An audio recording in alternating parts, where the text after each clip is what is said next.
જય માતાજી મિત્રો, ગુજરાતના સુરેન્દ્રનગર જિલ્લાના ચોટીલામાં આવેલું માં ચામુંડા માતાજીનું મંદિર એ તમને ખબર જ હશે. પણ શું તમને એ ખબર છે કે આ માતાજી અહીંયા પ્રગટ કઈ રીતે થયા હતા? અને શું એ ખબર છે કે ત્યાં આવેલી બે મોટાવાળી મૂર્તિનું કારણ શું છે? અને સાંજે સંધ્યા આરતી પછી આ આખો આવડો મોટો ડુંગર ખાલી કેમ થઈ જાય છે? આજે હું એ તમામ પ્રકારનો એ ડુંગરનો ઇતિહાસ તેમજ ત્યાં રહેલા ઘણા બધા રહસ્યોની અને ચમત્કારોની વાત કરવાનું છું. તો વિડીયોને અંત સુધી જોજો.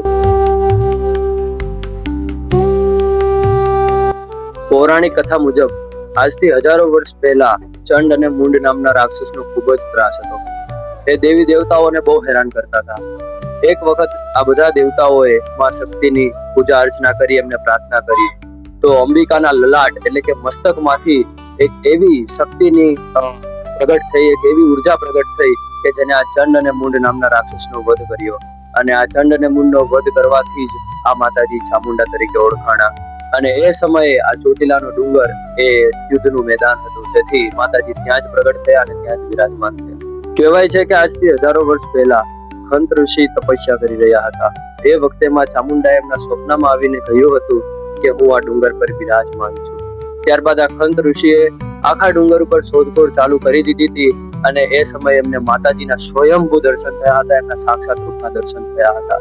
અને ત્યારથી તેમને આ ડુંગર ઉપર એક નાની એવી ડેરી બનાવી અને ત્યાં પૂજા કરતા હતા. હવે આ મંદિરના થોડાક રહસ્યની વાત કરીએ કે સાંજે સંધ્યા આરતી પછી ત્યાં કોઈ કેમ નથી રોકાઈ શકતું, પોતે પૂજારી પણ ત્યાં નથી રોકાઈ શકતો. આનું મુખ્ય કારણ એવું માનવામાં આવે છે કે સાંજના સમયે માતાજી છે એ વિશ્રામ કરે છે, આરામ કરે છે. અને માતાજીના આરામનું ધ્યાન એ કાળ ભૈરવ રાખે છે. જો કોઈ અહીંયા રોકવા માંગે અથવા તો ત્યાં હાજર હોય તો કાળ ભૈરવ રક્ષા કરે છે. અને ત્યાં ઘણી બધી ઘટનાઓ પણ ઘટેલી છે. એટલા માટે અહીંયા મંદિરમાં સંધ્યા આરતી પછી કોઈને રોકવામાં આવતા નથી, રોકવા દેવામાં આવતા નથી. હવે વાત કરીએ તો કે આ મૂર્તિ જે છે, ત્યાં જે ફોટો હોય કે કોઈ પણ પ્રકારની મૂર્તિ હોય, ત્યાં તમે ચામુંડા માતાજીના બે મુખ જોયા હશે. તો આ બે મુખ શા માટે છે? ઘણા બધા એવું કહે છે કે બે બહેનો છે. પણ મારા રિસર્ચ પ્રમાણે અને મેં જ્યાં લગી જોયું છે, જાણ્યું છે ત્યાં લગી, આ બે મૂર્તિમાં એક માં ચામુંડા છે અને બીજી માં ખોડિયાર છે. આ બંને દેવી શક્તિઓનો જે છે અહીંયા સંગમ છે. અને તેનાથી આ મંદિરમાં તમે જે કાંઈ પણ મનોકામના માંગો છો પૂરી થાય. નવરાત્રી હોય કે કોઈ પણ પ્રકારની પૂનમ હોય, હજારોની સંખ્યામાં અહીંયા ડુંગર ઉપર પગપાળા લોકો જાય છે અને પગપાળા માતાજીના દર્શન કરવા માટે પણ આવે છે.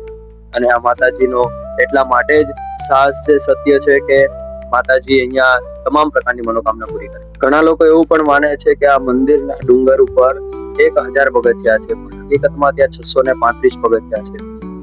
અને ઘણા લોકો એવું પણ કહે છે કે આ માના ધામમાં જ્યારે જઈએ અને જે પણ માંગીએ એ મળે છે, ખાલી હાથે ક્યારેય નથી પાછા મોકલતા. તો મિત્રો, આ હતો માં ચામુંડા માનો ચોટીલા ધામનો ઇતિહાસ. અને જો તમને આ વિડીયો પસંદ આવ્યો હોય તો કોમેન્ટમાં જય ચામુંડામાં જરૂર ને જરૂર લખજો. અને હા, વિડીયોને લાઈક કરી અને તમારા મિત્રો સાથે પણ શેર કરજો. અને એકવાર મોકો મળે તો ચોટીલા ચામુંડા માતાજીના દર્શન કરવા જરૂર ને જરૂર જાજો. જય ચામુંડા, જય માતાજી.